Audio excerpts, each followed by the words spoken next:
तर आपण बनवणार आहे आज भाजी.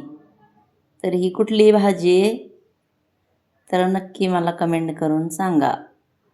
आणि ह्या भाजीची प्रोसेस मी तुम्हाला दाखवणार आहे पुढं. व्हिडिओ कंटिन्यू करा. चला तर आपण भाजीत आता कुठलं मसाले घालणार आहेत ते बघूया.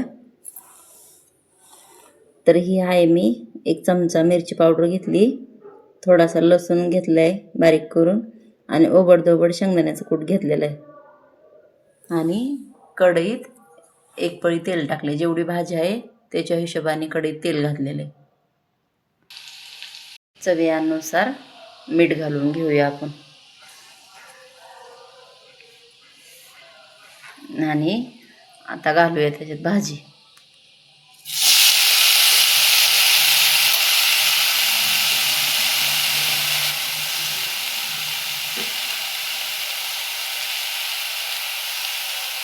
आता छानपैकी मिक्स करून घेऊया ते सगळं. व्हिडिओ कंटिन्यू करा. तर छान मिक्स झालेला आहे सगळा मसाला. तर वरतून टाकूया आता आपण डाळ भिजत घातलेली थोडीशी.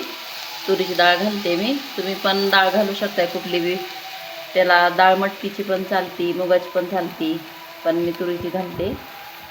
आणि भाजी ही कुठली आहे नक्की मला कमेंट करून सांगा. मला तर माहिती आहे पण तुमच्याकडून ऐकायचं आहे. आपण आणली होती मार्केटमधून.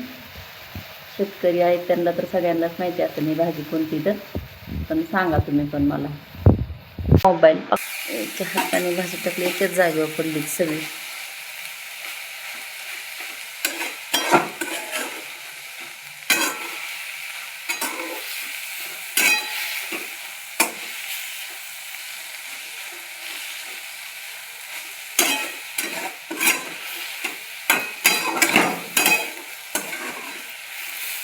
भाजी बघा टाकताना किती दिसत होती आणि कढईत घातल्यावर झाली किती.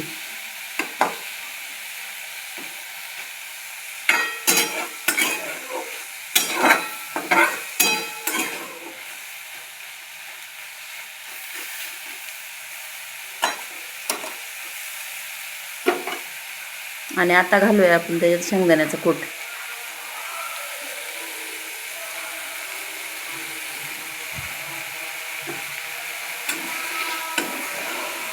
तो पण छान मिक्स करून घेऊया भाजी बरोबर. डाळ आणि ते छानपैकी.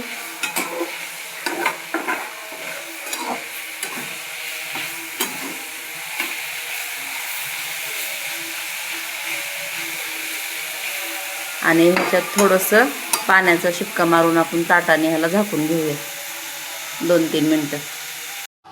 तर ही आहे आपली भाजी झाली बनवून. कशी वाटते बघा तुम्हाला. आणि नक्की कमेंट करून सांगा कशी झाली भाजी आपली. भाजी तर छानच लागते. ही ज्यांनी खाल्ली त्यांना माहितीच असेल भाजी कशी आहे म्हणून. चवीला तर खूप टेस्टी लागते. अशी आंबट आंबट लागते ही भाजी खायला. तर सांगा मला नक्की कमेंट करून कशी झाली आहे भाजी.